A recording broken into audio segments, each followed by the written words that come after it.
오늘 말씀 마태복음 17장 14절부터 20절까지 보도록 하겠습니다.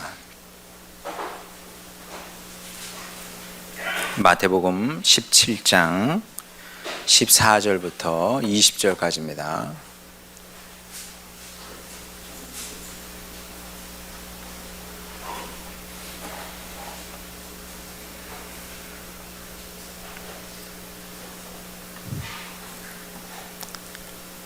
제가 봉독합니다. 그들이 무리에게 이르매 한 사람이 예수께 와서 꿇어 엎드려 이르되 주여 내 아들을 불쌍히 여기소서. 그가 간질로 심히 고생하여 자주 불에도 넘어지며 물에도 넘어지는지라.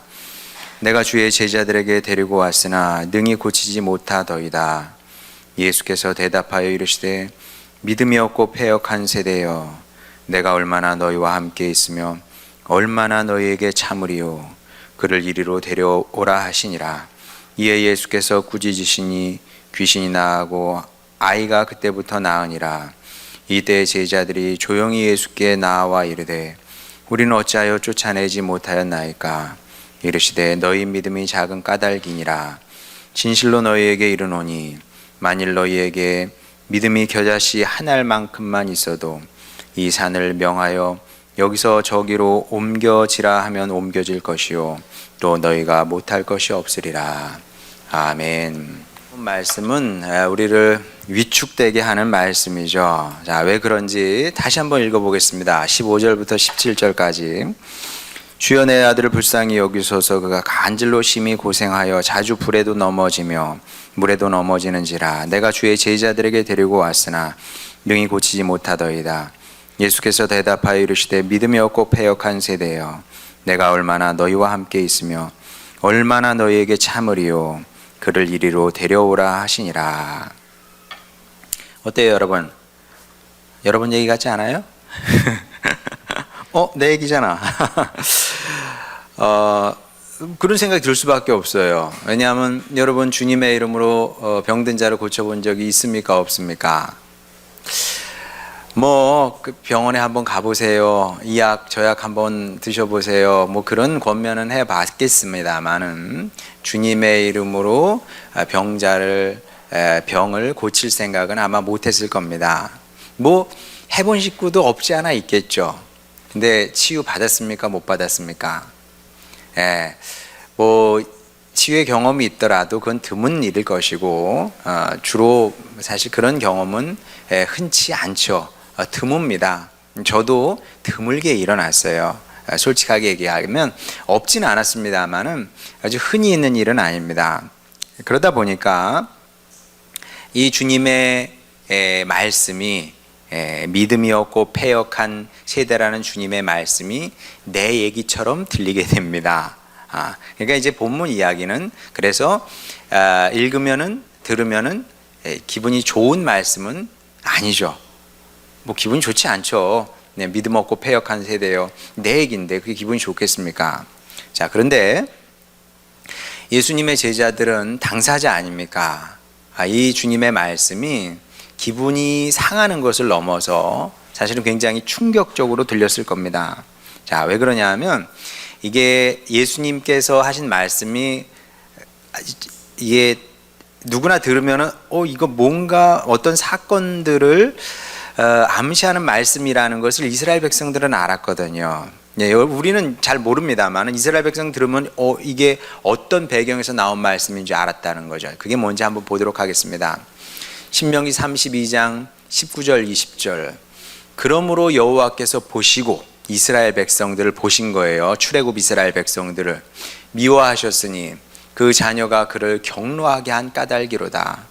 하나님을 경노하게 했대요, 이스라엘 백성이. 그 다음 그가 말씀하시기를, 하나님께서 말씀하시기를 내가 내 얼굴을 그들에게서 숨겨 그들의 종말이 어떠함을 보리니 그들은 심히 패역한 세대요 진실이 없는 자녀이미로다. 자, 패역한 세대, 신명기에 나오는 말씀이죠. 그 말씀을 지금 예수님께서 하시고 계신 겁니다. 또 민수기 14장 26절 27절. 여호와께서 모세와 아론에게 말씀하여 이르시되 나를 원망하는 이 악한 회중에게 내가 어느 때까지 참으랴. 제가 빨간색으로 칠한 이유는 다 이유가 있겠죠. 예수님께서 이 말씀을 그대로 지금 가져와서 하시는 겁니다. 이스라엘 자손이 나를 향하여 원망하는 바, 그 원망하는 말을 내가 들었노라. 자, 그러면 예수님의 제자들이 성경을 알았기 때문에 예수님의 말씀을 들을 때 자기를 이스라엘 백성에 투영할 수밖에 없겠죠. 예수님께서 지금 그 패역한 이스라엘 백성들과 우리를 동일시하고 계시네, 이런 느낌이, 이런 확신이 들 수밖에 없었을 겁니다. 자, 그러면 우리도 성경에 있잖아요. 창세기, 출애굽기, 레위기, 민수기, 신명기까지 읽었어요.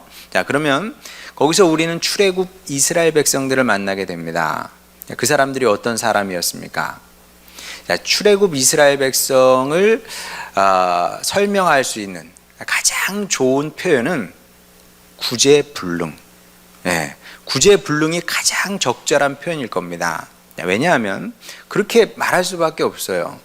사실 하나님의 역사 속에서 하나님께서 가장 놀라운 기적을 집중적으로 보여주셨던 그 세대가 출애굽 세대거든요. 여러분, 이스라엘 백성이 이집트에 있었을 때 정말 이 전대미문의 기적을, 놀라운 기적을 10번이나 봤습니다. 한두 번이 아니고요, 10번을 봤어요. 그래서 그 엄청난 기적을 행하심으로 말미암아 이스라엘 백성들을 하나님께서 친히 출애굽 시키셨습니다. 출애굽을 시킨 다음에는 홍해, 바다가 갈라졌어요. 여러분, 이게 있을 수 있는 일입니까? 바다가 갈라진다는 것이. 물론 우리나라도 이렇게 조수간만의 차이 때문에 뭐 조금 갈라지기도 합니다만 그런 게 아니잖아요. 홍해는 그러는 거 없어요. 그냥 바다입니다. 바다가 갈라진다는 게 말이 됩니까? 그걸 두 눈으로 목도한 사람들이고요. 그리고 광야 생활을 할 때 하나님께서 친히 구름 기둥, 불 기둥. 우리는 굉장히 그게 뭔지 잘 모르겠는데, 감이 잘 안 오죠. 못 봤으니까. 근데 하여간 구름 기둥, 불 기둥으로 하나님께서 이스라엘 백성들을 호위하셨습니다. 자, 이 모든 것을 경험한 사람이었는데, 그런데도 불구하고 우상을 포기하지 못해요. 참 신기하죠? 그러고도 바알 따라가고요, 아세라를 따라갑니다. 아무것도 아닌데, 존재하지도 않는 신인데, 그래서 우린 귀신이라고 그러는 거예요. 귀신들 따라갔던 거죠. 그뿐입니까? 매사가 불평불만이야. 조금만 마음에 안 들면 불평불만해. 그러니까 여러분, 내 지금 신앙 상태가 좋은지 나쁜지를 알려면 가장 좋은 방법은 뭐냐면 내 마음 상태를 확인해 보면 돼요. 내 마음에 기쁨이 있고 감사가 있고. 근데 제가 이렇게 얘기하면 환경이 안 받쳐주는데 어떻게 해요? 환경하고 관계없어요, 사실은. 솔직히 말하면. 뭐 저는 뭐 환경이 대단히 좋고 뭐 이렇게 그렇습니까? 물론 여러분이 볼 때 목사님 환경은 괜찮죠? 이렇게 말하면 저 할 말은 없어요. 근데 환경은 크게 관계없어요. 주님의 사람은 어떤 환경과 조건 속에서도 두려움이 찾아올 수 있죠. 불만스러운 상황이 올 수 있습니다만, 그러나 그 두려움이, 불만이 우리 안에 있는 주님께서 주신 기쁨과 감사를 삼킬 수가 없는 겁니다. 왜? 어둠이 어떻게 빛을 이기겠어요? 우리 안에 빛이 있는데 그 빛이 어둠을 이기는 거지. 어둠이 들어오더라도 금방 꼬리 내리고 도망갈 수밖에 없는 겁니다. 이제 불평불만이 있다는 것은 내가 지금 상태가 안 좋구나, 이렇게 생각하면 되는데, 이스라엘 백성들이 그랬어요. 하여간 매사가 불평불만이야. 이 사람들은 불평불만할 뿐만 아니라 조금만 마음에 안 들면 하나님께서 세우신 그 지도자 모세에게 원망하지 않습니까? 또로로 찾아가서 아니, 누가 당신한테 우리를 이집트에서 빼내달라고 누가 요구를 했냐? 왜 시키지도 않는 일 해가지고 이 사단을 만드냐? 이 어렵게 만드냐? 그런 거거든요. 뭐 매사가 그랬습니다. 그래서 오죽했으면 사랑의 하나님께서 경로하셨다 그러잖아요. 그러니까 우리는 그 경로에만 꽂혀. 그래서 하나님 진짜 안 좋네. 왜 화를 내셔? 오죽하시면 사랑의 주님께서 경로를 하시겠습니까? 그러니까 이게 구제불능이라. 이렇게 해도 저렇게 해도 안 되니까 하나님도 어쩔 수 없으셨기 때문에 출애굽 1세대는 여호수아와 갈렙을 제외하고는 다 이 광야에서 멸망할 수밖에 없었던 겁니다. 하나님 책임이 아니고 그것은 전적으로 이스라엘 백성의 책임이었다. 자, 그런데 이런 이야기를 예수님의 제자들이 너무나 잘 알고 있었는데 지금 예수님께서 그 사람들이나 너희나 똑같다, 지금 그렇게 말씀을 하신 거예요. 그러니까 얼마나 이게 충격적으로 다가왔겠습니까? 자, 그러면 우리는 좀 객관적으로 한번 판단을 해보겠습니다.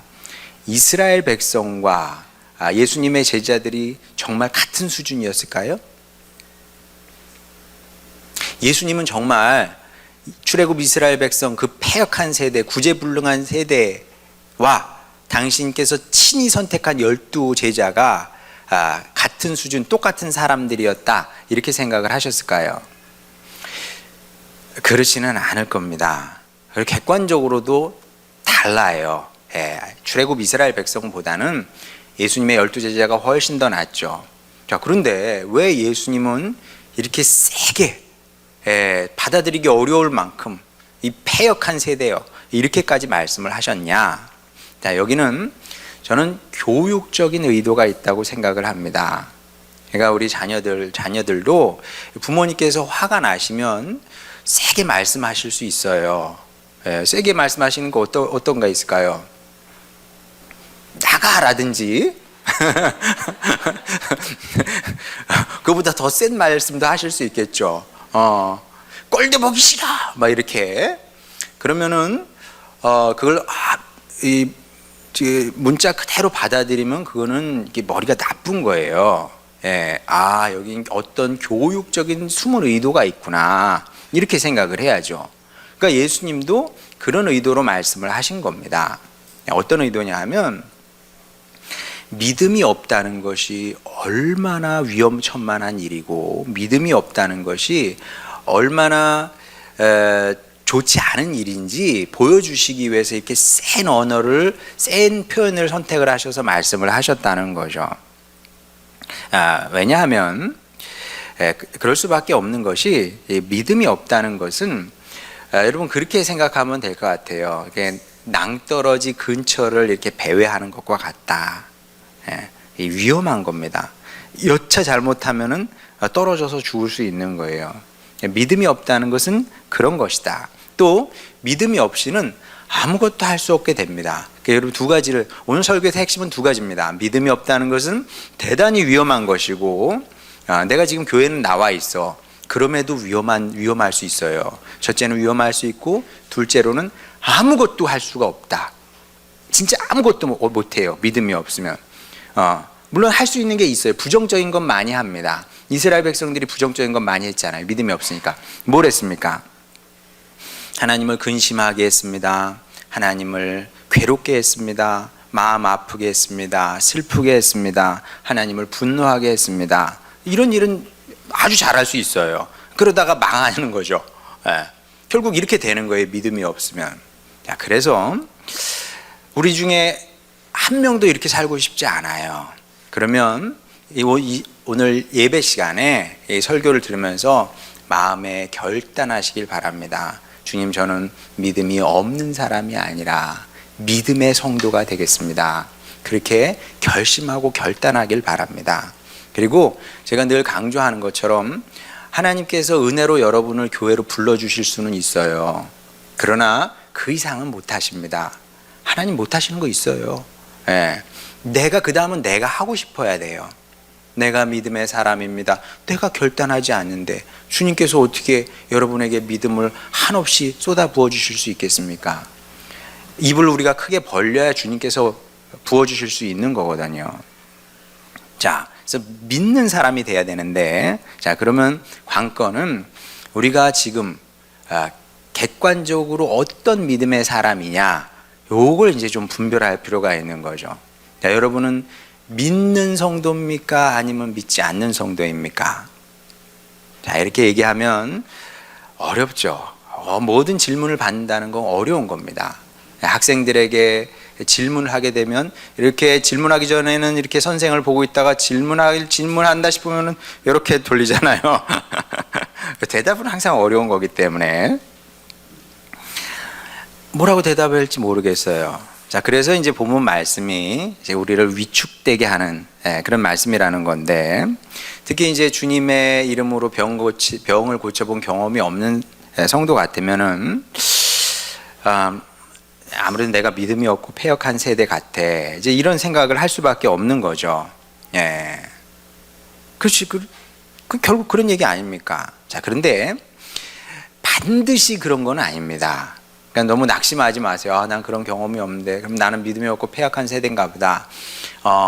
반드시 그런 것은 아니다. 그렇지 않을 수도 있다. 자, 그렇지 않은 경우가 많이 있어요. 사실은 오늘 시간에 그걸 다 얘기할 수는 없는데 그냥 두 가지만 보도록 하겠습니다. 마가복음 6장 5절 6절, 거기서는 예수님의 고향이죠. 아무 권능도 행하실 수 없어 다만 소수의 병자에게 안수하여 고치실 뿐이었고 그들이 믿지 않음을 이상하게 여기셨더라. 자, 예수님도 병을 다 고쳐주고 싶어요. 근데 환자가 믿지 않으면 보시다시피 예수님도 고치실 수 없었다고 하지 않습니까? 이게 정확한 표현이에요. 예수님도 하실 수 없었더라. 하나님도 어쩌실 수 없는 거죠. 믿지 않는데 뭐 어떡하겠어요. 우리도 이럴 수 있는 겁니다. 내 믿음은 준비가 됐어. 근데 상대가 믿음이 없어. 안 되는 거예요, 그러면. 예. 우리 어렸을 때 선생님들이 귀에 따갑게 딱지가 않도록 얘기하셨던 말씀이 뭐냐면, 자, 농부가 소를 물가로 끌고 갈 수는 있다. 그러나 소가 물 먹지 않으면 그럼 뭐 어떻게 하겠냐? 안 되는 거다. 야, 우리 선생님들이 너희에게 다 이렇게 준비하지 않냐? 너희들이 공부 안 하면은 소용없다. 너희들이 공부해라. 그런 얘기 많이 하셨거든요. 예, 요즘 어떤지 모르겠지만, 근데 맞는 얘기입니다. 예, 우리가 믿음은 뭐예요? 문제를 가진 사람이, 병자가 믿지 않으면 아무 일도 일어나지 않는 겁니다. 예. 선물을 주는 거예요. 선물을 주님은 늘 우리에게 주고 싶으시죠. 근데 손을 이러고 있는 거예요. 이러고. 그러니까 이렇게 팔짱을 끼는 거예요. 팔짱을 끼는 거 이렇게 딱 이렇게 끼는 거. 그렇죠. 뭐 우리가 일상에서는 그럴 수 있는데 주님 앞에서 이러고 있으면은 어렵죠. 선물을 주면 네 알겠습니다. 받으면 되는데 이러고 있으면 그거 어떻게 받겠습니까? 그런 겁니다. 자, 이와 함께 또 다른 경우가 있습니다. 고린도후서 12장 7절부터 9절까지 여러 계시를 받은 것이 지극히 크므로 너무 자만하지 않게 하시려고 내 육체의 가시 곧 사탄의 사자를 주셨으니 인나를 쳐서 너무 자만하지 않게 하려 하심이라. 8절, 그럼에도 불구하고, 사실은 이게 빠졌다고 보게 돼요. 알아요, 사도 바울이. 내가 받은 계시가 너무 크기 때문에 교만하지 말라고 이 질병을, 육체의 질병을, 만성 질환을 주셨구나. 근데 이게 너무나 괴롭기 때문에 그럼에도 불구하고 알지만 이것이, 이 질병이 내게서 떠나게 하기 위하여 내가 3번 주께 간구하였더니 주님께서 나에게 이르시기를 내 은혜가 내게 족하도다. 이는 내 능력이 약한 데서 온전하여 짐이라 하신지라. 사도 바울의 믿음이 작아서 병고침을 못 받은 건 아니잖아요. 믿음은 있었어요. 사도 바울이 왜 믿음이 없겠습니까? 하나님께서 나를 고쳐주신다는 믿음이 있었죠. 그러나 이런 경우에도 병고침의 기적이, 아니면 뭐 또 다른 기적이, 병고침을 떠나서 뭐 또 다른 기적이 일어나지 않을 수도 있다. 왜? 사도 바울을 향한 주님의 선하시고 아름다운 뜻이 있었던 거죠. 예. 그러니까 이제 사도 바울에게 질병은 축복이었던 겁니다. 물론 받아들이기는 어렵죠. 주님 어떻게 병이 축복일 수 있겠어요. 그러니까 여러분이 하나님의 사랑과 선하심을 항상 믿어야 됩니다. 그러니까 이제 이걸 믿지 않으면 여러 가지 문제가 생기는데, 우리 마음에는 항상 이래야만 한다는 뭔가가 있어요. 반드시 이래야만 해. 이래야만 해. 그러다가 그게 이루어지지 않게 되면 실망하고 낙심하고 시험에 드는 겁니다. 예. 근데 여러분 세상에 이래야만 하는 건 없어요. 이래야만 하는 거? 우리 교회가 천안에서 제일 큰 교회가 돼야죠. 응? 왜 천안에서 천안중앙교회만큼입니까? 우리 교회는 그렇게 되면 안 돼요? 그렇게 돼야지. 그런데 그게 또 이 교회는 이렇고 저런 교회는 그렇고 그런 거예요. 세상에 반드시 이래야 되는 건 없습니다. 물론 이제 그때는 낙심이 되고 실망스러울 수 있어요. 그러나 하나님은 크게 보시는 분입니다. 더 크게 보시는 분이고 진정으로 우리의 구원과 진짜 축복을 위하시는 분이다. 그래서 이런 경우에는 우리가 구해도 주님께서 나도 네 마음이 뭔지는 알겠는데 못 주는 내 마음도 아프긴 한데 그러나 너의 복을 위해서 내가 안 주는 게 맞아. 자, 이런 경우에는 아무리 우리가 믿음을 갖고 있다고 해도 믿음으로 구하고 또 사모함으로 간구한다고 해도 주님께서 물으실 수 있다. 예. 자, 이런 가능성도 얼마든지 있는 거죠. 자, 그러면 이제 이거 말고도 또 여러 가지가 있어요. 네, 오늘은 여기까지만 생각을 해보도록 하겠습니다. 자, 그러면 여러분은 이 세 개를 생각할 수 있어요. 믿음이 없고 패약한 세대이든지 아니면은 내 믿음은 괜찮은데 상대가 믿음이 없었던지 아니면 내 믿음이 있는데 주님께서 나를 위해서 내 기도를 물은 것일 수도 있고 이 셋인데 이 셋 중에 나는 어디에 해당이 되느냐 이렇게 또 한번 질문해 볼 수 있겠죠. 그럼 여전히 이제 답은 묘연합니다. 이제 뭐라고 대답해야 될지 모르겠어요.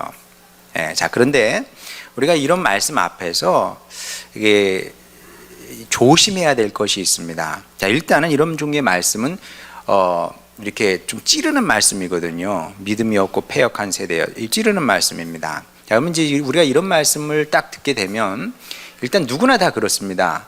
사람이 칭찬을 받기는 좋지만 뭔가 누군가 나에게 좀 거스르는 말을 하면 나를 찌르는 말을 하면 올라오거든요. 그 심지어 하나님의 말씀이어도 마찬가지입니다. 다 그래요. 사람이 다 그런 겁니다. 올라와요. 그러면 그런 식으로 반응하는 사람도 적지 않은 것 같아요. 그래, 나 믿음 없어. 집사람이 설교 시간에 C라고 하지 말라 그랬는데 취소, C는 빼고. 그러니까 실제로 근데 그렇게 반응을 합니다. 그래, 나 믿음 없다. 뭐 날더러 어떻게 하래? 내가 믿음이 없는 걸. 이런 식으로 이제 반응하는 사람들이 있습니다. 근데 여러분 가장 좋지 않은 게 이겁니다. 이런 식으로 반항적으로 반응하는 거. 사춘기 아이들처럼 반응을 하는 거죠. 부모님은 좋게 얘기하는데 그걸 삐딱하게 받아들여 가지고 확 치고 막 하는 이 사춘기 아이들 있지 않습니까? 그런 거죠. 성경에도 이제 그런 사람들이 많이 나오는데 한번 보겠습니다. 사도행전 7장 54절. 그들이 이 말 스데반의 설교를 듣고 마음에 찔려 그를 향하여 이를 갈거늘. 이러면 안 된다니까요. 이러면 안 됩니다. 왜냐하면 스데반 집사가 이런 반응을 기대하면서 주님의 말씀을 전했을 리가 있겠습니까? 그럴 리가 당연히 없습니다. 그리고 이제 그래서 찔렸어. 뭐 찌르는 설교를 한 건 사실이니까 찔렸어. 그럼 어떻게 해야 될까요? 찔리면 회개를 해야지. 이런 식으로 그래, 난 믿음 없다. 날더러 어떻게 하라고?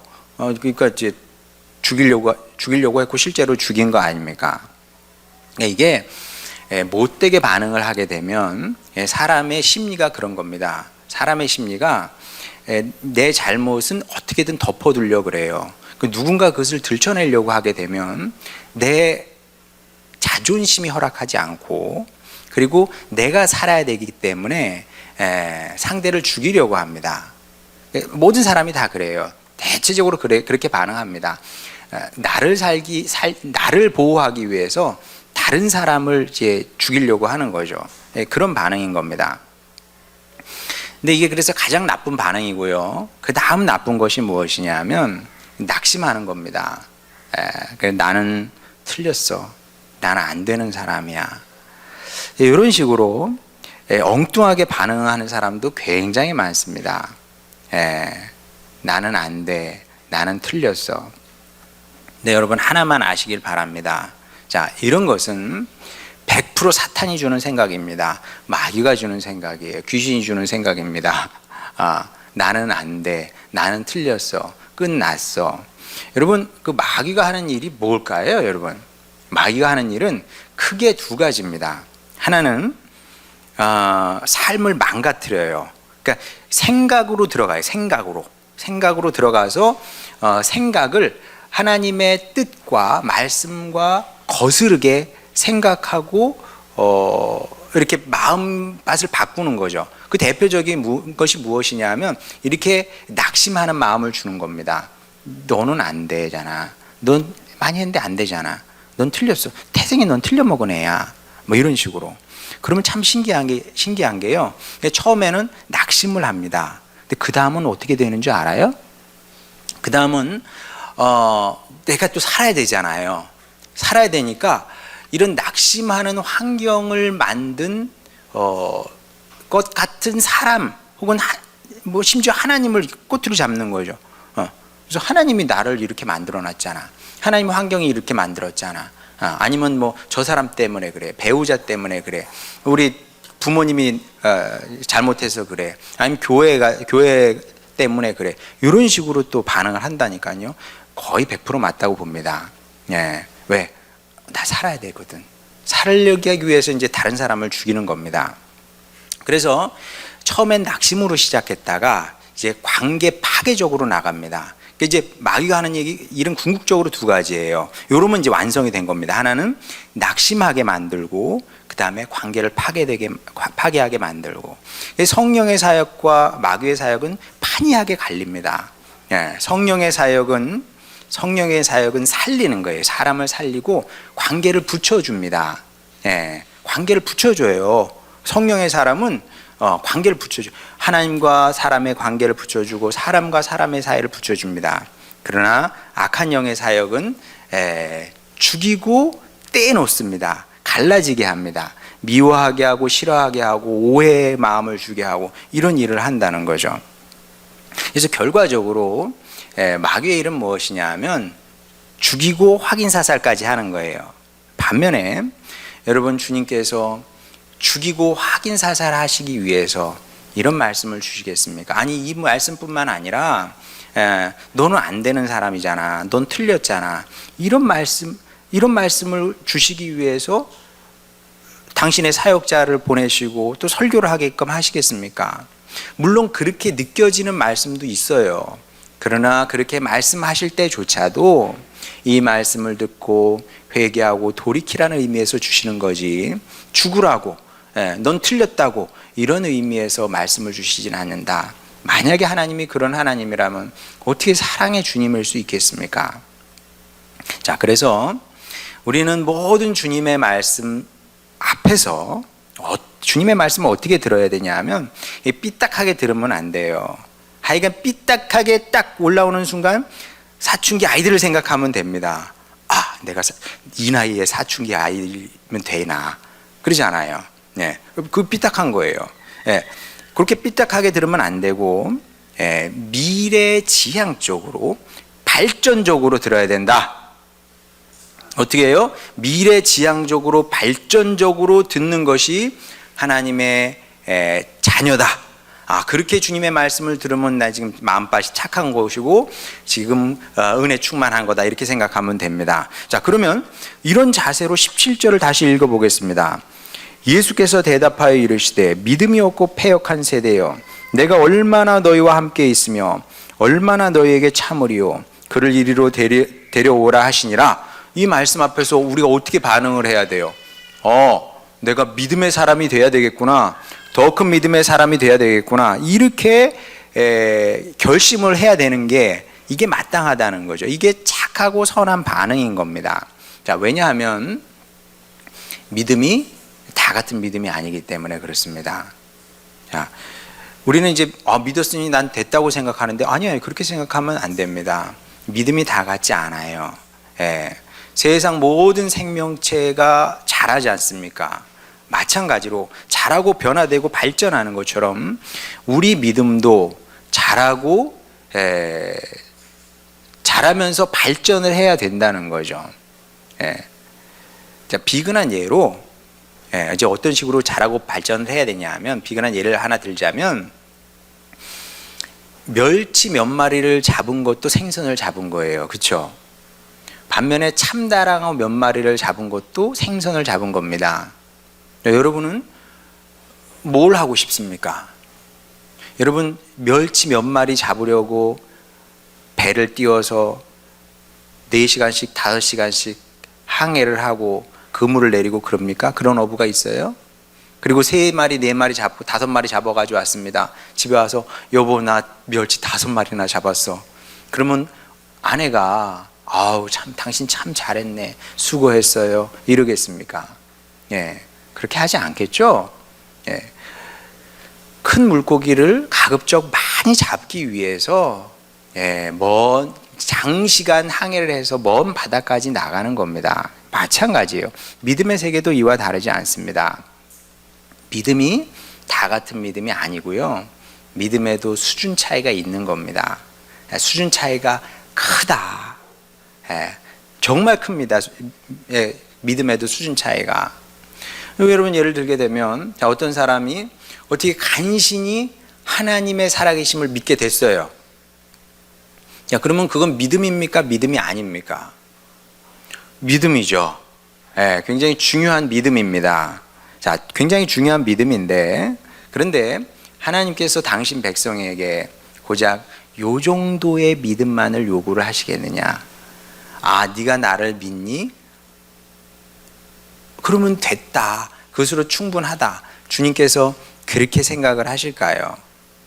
그럴 리가 있겠습니까? 주님 말씀에 그 정도는 마귀도 한대요. 그러니까 마귀도 하는 거예요. 그 정도는 하나님이 살아계신 걸 믿는 거는, 아는 거는 마귀도 하는 거예요. 그러니까 사실은 믿음의 시작인 거죠. 그렇게 시작을 합니다. 그렇게 시작돼서 믿음이 더 자라고 지속적으로 성장을 해야 되는 겁니다. 자, 왜 그래야 되냐 하면, 자, 오늘 본문 말씀 19절 20절을 보겠습니다.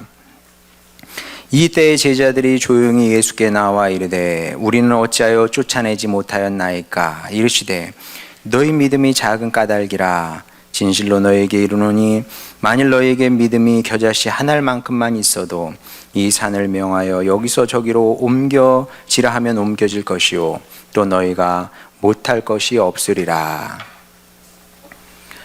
아무 일도 일어나지 않는 것은 믿음이 없기 때문에 그렇습니다. 그러니까 믿음이 없다는 것은 위험한 것일 뿐만 아니라, 위험해요 진짜. 믿음이 없으면 믿음이 자라지 않잖아요.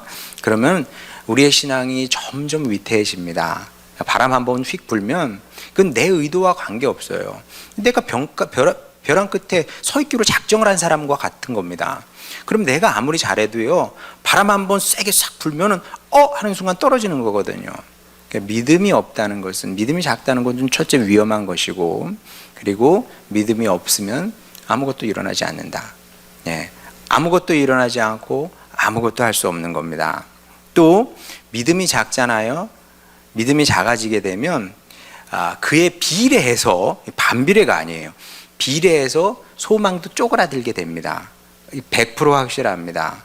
아무것도 기대하지 않아요. 아무것도 기대하지 않으니까 정말 아무것도 하지 않게 됩니다. 이게 진짜 무서운 거예요. 믿음이 없으면 소망도 작아져서, 소망이 없으니까 아무것도 안 하게 되는 거예요. 여러분 TV 보게 되면 몸짱들 나오잖아요. 몸짱들 보시죠 여러분. 와, 울퉁불퉁 막 하잖아요. 멋있다 생각은 안 드는데, 어쨌든 근데 그걸 원하는 사람들이 있어요. 그럼 그 사람들이요, 그 몸짱 유지하기 위해서 얼마나 노력하는지 여러분 모르시죠? 제가 새벽 예배 나올 때 보면은 20대 그 청년들이, 남자 청년들이 그 시간에 청년 헬스에 와요. 와, 저는 그걸 보고 부끄럽다. 몸을 만들기 위해서 별거 아닌데 사실. 왜? 나 진짜 울퉁불퉁한 근육질 몸매를 갖고 싶은 겁니다. 이 소망이 새벽에 그를 깨우는 거예요. 한두 명이 아니에요. 그 시간에 오는 그 청년들이. 야, 남자 아이들, 저는 상상이 안 가요. 저는 솔직히 말씀드리면은 얘기해도 되나 모르겠어요. 신학교 기숙사 생활할 때 새벽 예배가 6시인데 너무 힘들었어요, 가는 게. 그래서 많이 빠져가지고 사감님한테 불러가서 혼나고도 그랬거든요. 쉽지 않아요. 근데 같은 나이 또래 아이들이, 저 20대 그랬는데 20대 아이들이 몸 만들기 위해서 그 소망 하나로 아침 일찍 일어나서 운동을 한다니까요, 여러분. 소망이 사람을 움직이게 하는 겁니다. 근데 믿음이 없어요? 소망이 쪼그라듭니다. 아무것도 안 하게 되는 거예요. 아무것도 안 하게 되니까 아무 일도 일어나지 않게 되고 또 기대할 것도 없어지게 되고 신앙생활이 점점 무미건조해지고 재미없어지고 지게 되고 또 당연히 따라서 성경도 멀리하게 되고 주님 설교도 안 듣게 되고 기도도 안 하게 되고 이렇게 되는 겁니다. 여기까지 했어요. 성질 나죠 이제. 그래 나 믿음 없다 이러면 안 돼요. 나는 안 돼 이래도 안 돼요. 어떻게 해야 될까요? 새롭게 시작을 해야죠. 주님 제가 시작을 하겠습니다.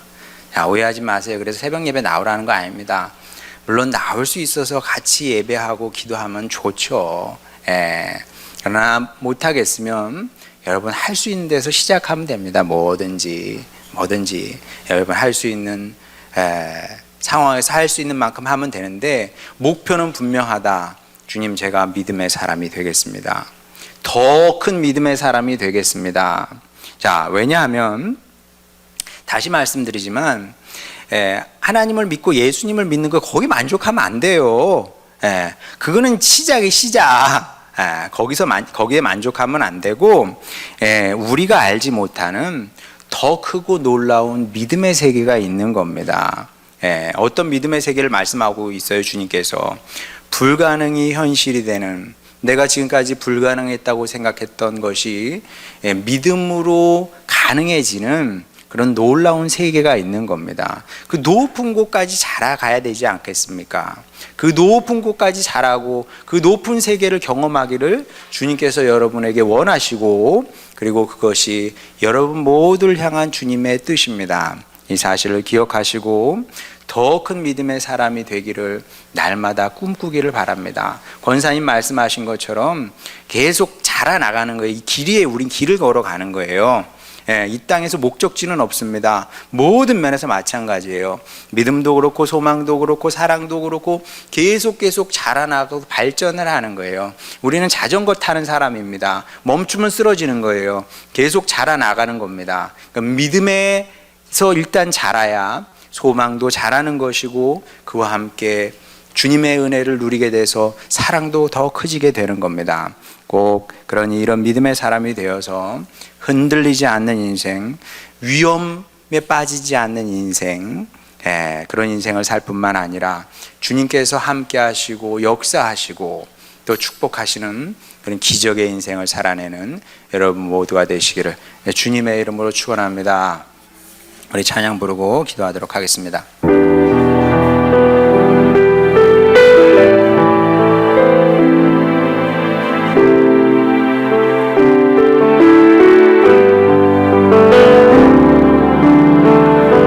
십자가 그 사랑 멀리 떠나서 무너진 나의 삶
좋겠습니다. 하나님의 크기는 여러분의 믿음의 크기이기도 합니다. 하나님은 이만큼이야. 그러면 그게 여러분의 하나님이고요. 하나님은 이만큼이야. 그러면 그만큼이 여러분의 하나님이 되는 겁니다. 그게 곧 믿음이죠. 이 시간 기도할 때 주님, 제가 더 큰 믿음의 사람이 되겠습니다. 믿음이 없으면 삶이 괴롭고요, 힘들고 어렵고요, 재미만 없는 게 아닙니다. 괴롭고 힘든 거예요. 그걸 떠나서 하나님을 슬프게 하는 일이기도 합니다. 왜 나를 믿지 못하냐? 네 힘으로 하니 삶이 고생스럽구나. 네 힘으로 하려니 삶의 의미도 없구나. 보람도 없구나. 왜 사니? 그렇게 살고 싶으냐? 주님께서 우리에게 그렇게 말씀을 하십니다. 이 시간 기도할 때 주님, 제가 믿음의 사람이 되겠습니다. 뭐 그 어려운 것도 아닌데 내가 결정하고 결심하고 소망하면 될 일 아니겠습니까? 주님, 믿음의 사람이 되어서 정말 내가 생각하지도 못했던 놀라운 기적을 보며 살기를 원합니다. 아버지, 축복하여 주셔서 제가 힘들고 어렵게 뭔가 성취하며 사는 것이 아니라 믿음으로 주님의 기적을 보며 살게 하여 주시옵소서. 이런 간절한 기도 제목을 갖고 주님께 나아가도록 하겠습니다. 기도하시겠습니다. 우리를 사랑하시는 아버지 하나님, 주님 백성에게 믿음을 더하여 주시기를 원하나이다. 아버지 하나님, 더 큰 믿음을 주시옵소서. 믿음이 작은 사람이 되지 않게 하시고 큰 믿음의 사람이 되기를 원하나이다. 아버지 하나님은 우리에게 주실 수 있는 것이 많이 있습니다. 더 좋은 것을 주실 수 있습니다. 우리가 생각하는 것보다, 우리가 계획하는 것보다, 우리가 예상하는 것보다 훨씬 더 좋은 것들을 주님께서 우리에게 주실 수 있습니다. 아버지 하나님, 주님 안에 불가능이 없다고 했사오니 아버지 하나님, 주여 이 믿음의 사람이 되게 하여 주시옵소서. 아버지 하나님, 우리가 어느 때까지 아버지 주님의 말씀을 듣겠습니까? 믿음이 없고 패역한 세대라는 말씀을 우리가 언제까지 드려야 되겠습니까? 아버지, 믿음이 없는 사람이 아니라 믿는 사람이 되게 하여 주시옵소서. 주님께서는 나를 사랑하십니다. 주님께서 나를 선택해 불러주셨습니다. 나는 할 수 없으나 주님은 하실 수 있습니다. 고백할 수 있는 주님의 백성들 되게 하여 주시옵소서. 그러므로 말미암아 아버지 하나님, 우리가 낙심하며 실망하며 사는 것이 아니라 어렵고 힘들지라도 믿음으로 일어나게 하시고 주님을 향해 달릴 수 있는 축복된 주님의 백성 되게 하여 주시옵소서. 아버지, 그런 기적의 주님을 보게 하여 주시옵시고 우리를 향한 주님의 선하시고 아름다운 뜻이 무엇인지 믿음으로 보며 살아가게 하여 주시옵소서. 더 큰 믿음의 사람이 됨으로 말미암아 아버지 하나님, 우리 소망의 사람이 되게 하여 주시옵소서. 믿음이 오면 소망이 따라옵니다. 아버지, 주님을 소망하게 하시고 주님께서 우리에게 무엇을 주실지 소망하며 살게 하여 주시고 또 아버지, 결단하며 믿음의 도전을, 소망의 도전을 하며 살아가는 저희들 되기를 원하오니 아버지 하나님, 믿는 자에게 불가능한 일이 없다고 하셨사오니 아버지 하나님, 그 놀라운 기적의 삶을, 축복의 삶을 살아내는 우리 모두가 되기를 원하나이다. 아버지 하나님, 우리 하늘소망교회 식구들 끝까지 믿음의 길을 걸어가게 하여 주시옵시고 대하여 아버지, 우리 삶 가운데 역사하신 주님, 구원의 주님을 고백하며 감사하며 기뻐하며 주님께 영광 돌리는 우리 모두가 되게 하여 주시옵소서. 그런 은혜의 인생이 되기를 원하오니 아버지 하나님, 끝내 이 축복의 삶을 완성하고 보고 주님께 영광 돌리는 우리 모두가 되게 하여 주시옵소서. 우리를 사랑하시는 주님, 주여 더 큰 믿음의 사람이 되기를 원합니다. 그리하여 우리를 향한 주님의 뜻이 무엇인지 보고 감사하며 또 영광 돌리며 기쁨으로 한평생 살아내는 저희 모두가 되게 하여 주시옵소서. 감사드리며 사랑 많으신 우리 구주 예수님의 이름으로 기도드렸습니다. 아멘.